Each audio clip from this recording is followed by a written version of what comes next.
Sum from challenge chapter 5 to sketch this function. When x is greater than or equal to 0, we just have the normal x plus 3x minus 4. In other words, the function is y equals 4x minus 4.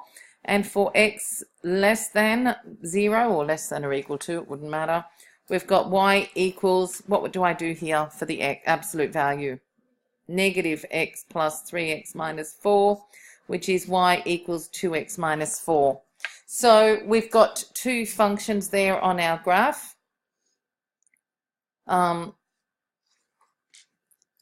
So when x is greater than or equal to 0, we have this function here, 4x minus 4, y equals 4x minus 4. When x is 0, y is negative 4. I think when x is, isn't it when x is 1, y is 0, is that right? When x is 1, y is 0. You just want x-intercept, y-intercept. So that's that first bit of the function, and here is the other bit. Looks a bit strange, doesn't it? When x is 0, y is negative 4. When x is, I think it's 2, y is 0. This looks like what it is, from what I can see. No, that's wrong. Sorry, no, not there. We do it down here. Yeah.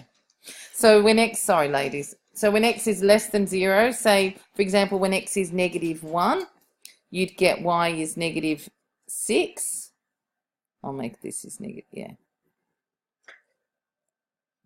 And when x is say negative 2, you get negative 8.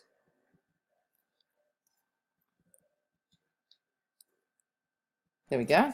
So it's like that and like this. Very interesting.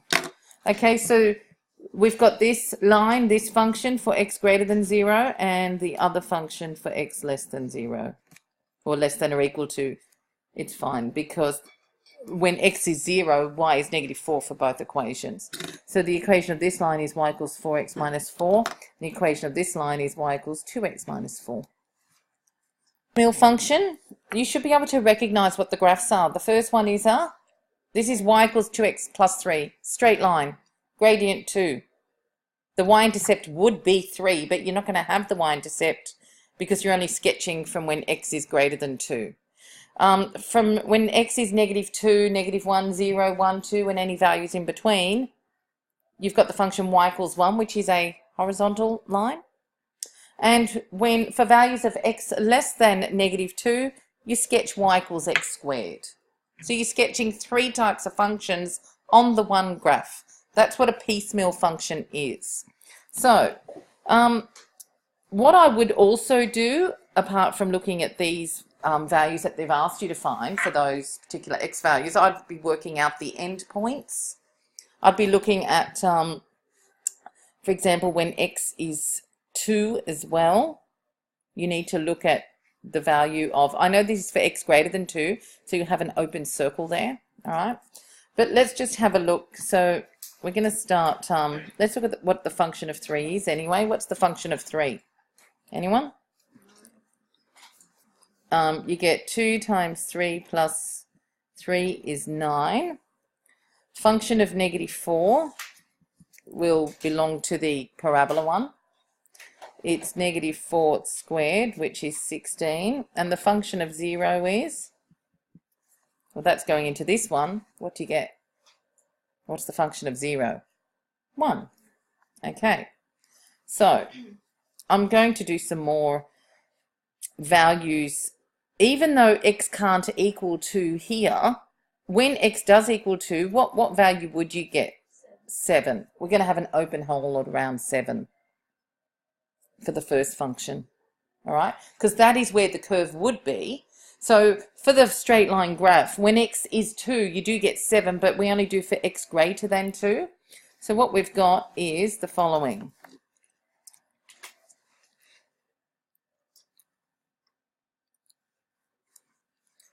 I'm going to go like 2, 4, 6, 8, 10. So 7. So when x is 2, I have an open hole at 7. All right, when x is 3, function of 3 is, I'm going 2, 4, 6, 8, 9. 9 will be here. So this is the 0.39. This would be 27. Okay, but I have an open hole there.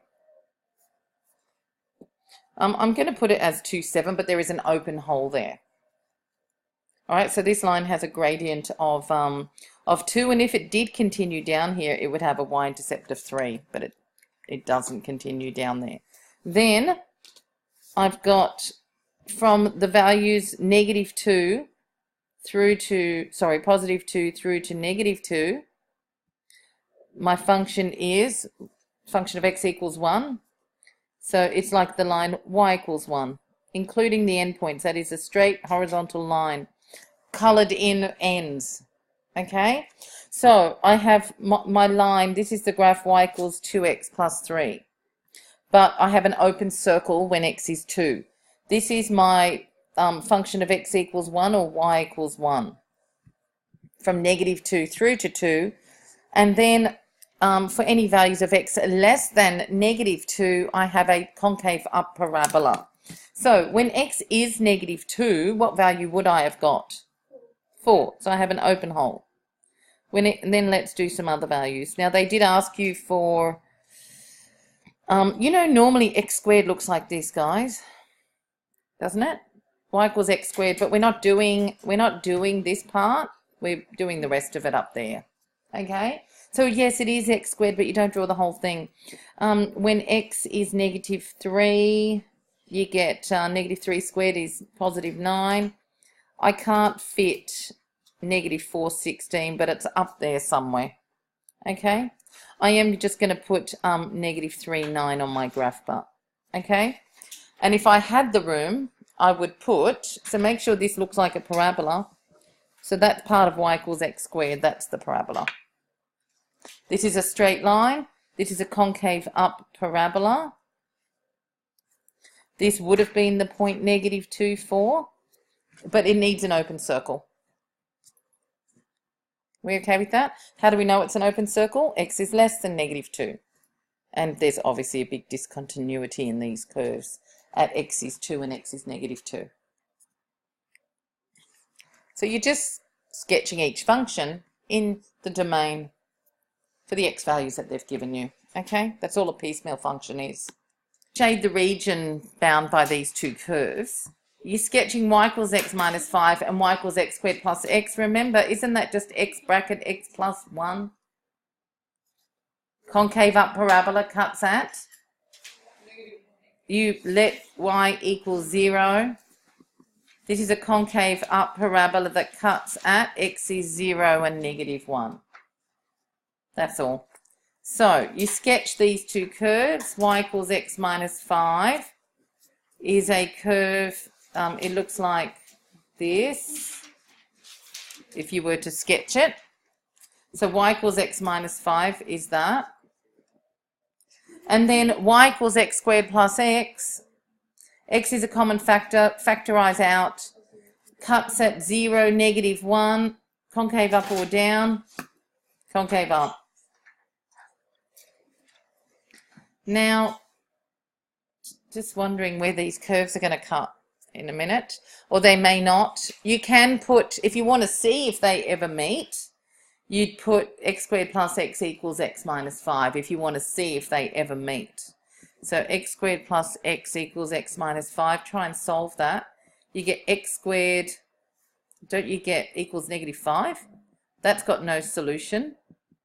In other words, the curves, they won't meet. Look. This is going really steep, and this has got a gradient of 1. They're never going to meet. So they never meet. So now we're going to look for the region that we shade. We're either going to be shading here, or we're going to shade under here and in there or something like that. So let's just try some values. So we've got a straight line like that, and we've got a concave up parabola over there. The two graphs never meet. So we need to shade the region. Y is greater than or equal to x minus 5. Testing the point 0, 0 means shading above. So we're shading above at the moment.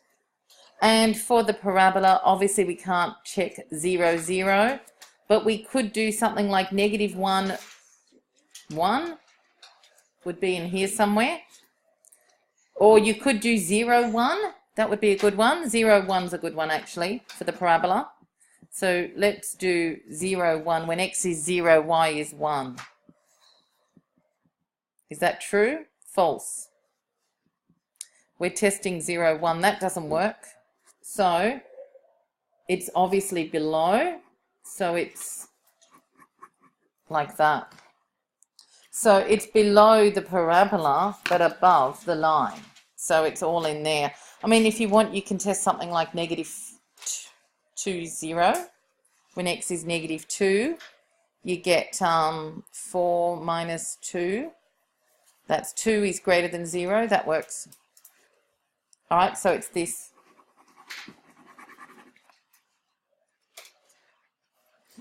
Two x plus 7 over x plus 3 equals 2 plus 1 over x plus 3. Just, we're trying to show that this is a hyperbola shifted up 2 units, right? So we've got 2x plus 7 over x plus 3. Look, you can do this 2 ways. You know, where you've got this 2. Where do you can either write that as, I'm going to write it as 2x plus 6. Do you know why? Because isn't that x plus 3 plus x plus 3? I'm going to write it like this. I'll show you why. Because 2x plus 6 is 2 bracket x plus 3. Are you okay with that? This is why I've done it like this. So, because I can see I've got 2x. So I've got double the x's. I'm going to need double the 3's. So I'm going to break that up to 2x plus 6 plus 1 over x plus 3. Because I know that 2x plus 6 is 2 bracket x plus 3. Then I've got plus 1. Then I'm going to break the fraction up. And then I can cancel my x plus 3's in the first fraction. And I've got 2 plus 1 over x plus 3. Okay? So therefore, I have a hyperbola quadrants 1 and 3 shifted up 2 units. The whole graph shifted across to negative 3. Asymptoted x is negative 3. Done it like this. 2 plus 1 over x plus 3 equals 2 bracket x plus 3 over x plus 3 plus 1 over x plus 3. Are we okay with that? Isn't that now a common denominator? 2x plus 6 plus 1, which is 2x plus 7 over x plus 3. So you can go left-hand side to right-hand side or right-hand side to left-hand side. Okay? You would go from left-hand side to right-hand side if you're given no guidance. If you were trying to sketch this and they haven't given you any guidance.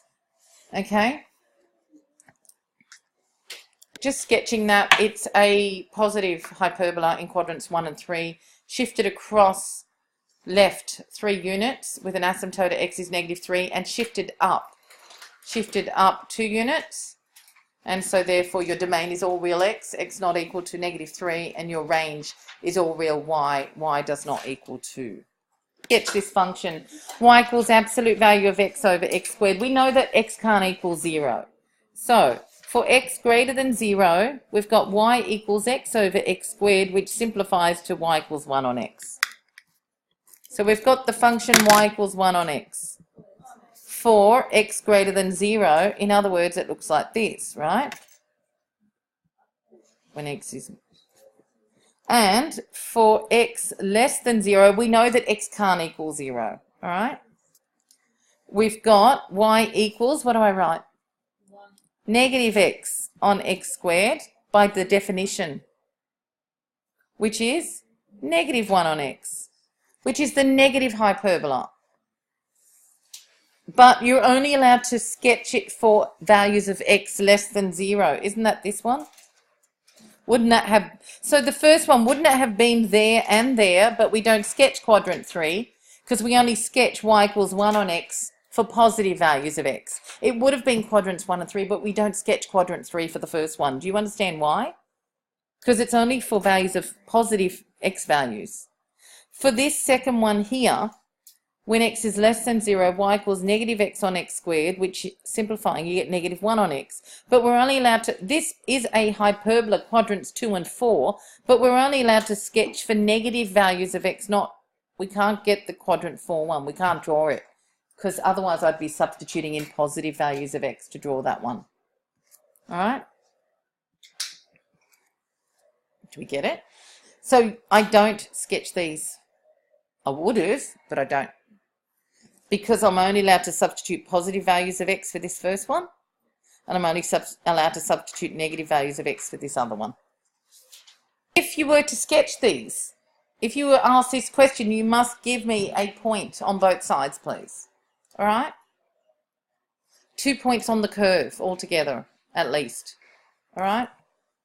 So, I mean, you could put another one if you wanted. When x is 2, it's a half. If you want. When x is negative 2, it's negative a half. All right? Negative 2, positive a half. Sorry. Okay, let's look at this. Find the domain of that. We know that the denominator, whatever is under the square root sign, can't be negative.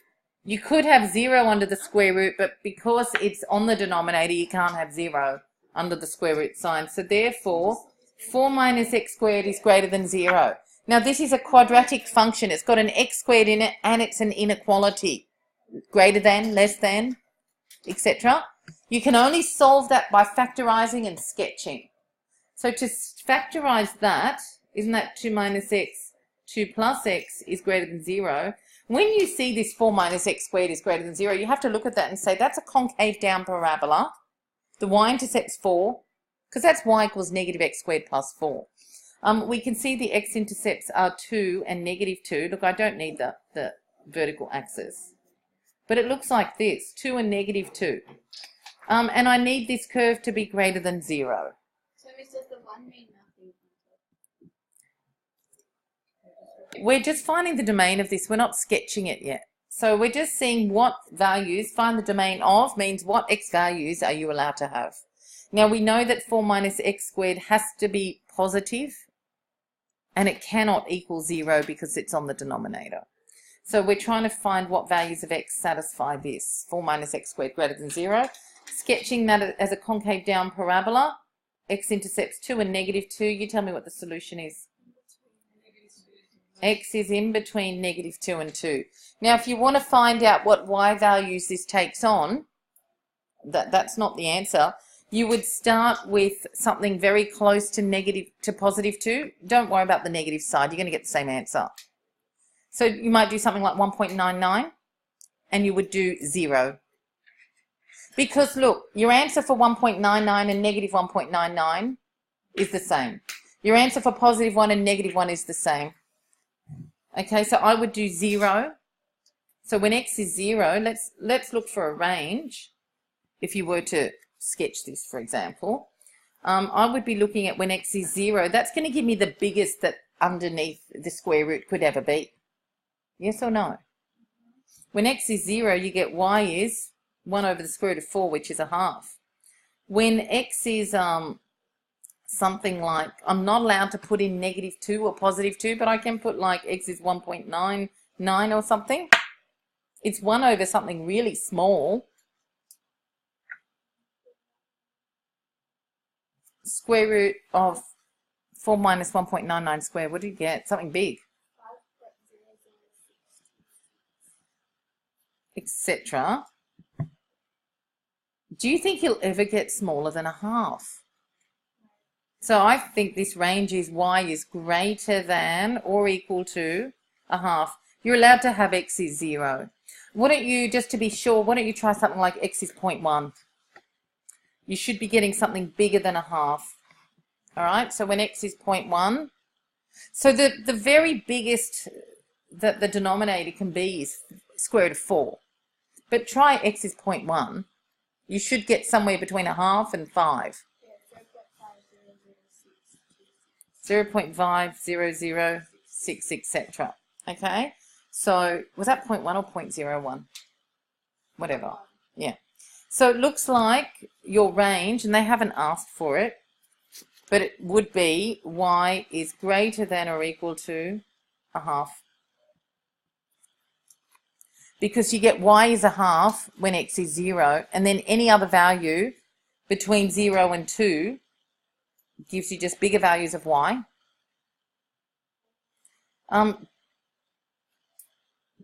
What about 1.999? Like, Do 1 over the square root of 4 minus 1 point, like many nines. Put about 4 or 5 nines squared. 1,000. So it gets big, in other words. All right? So don't think it just goes from half to 5. So when you put x is 1.999 or 1.9999 with many nines, you get something very big. Why? Because you're doing 1 divided by a very small number, which gives you a very large number. Okay? It's like the limit as x approaches infinity. Well, no, the limit as x approaches 0, I suppose. Like as, well, when the denominator, 1 divided by something really small gives you something really big. Okay?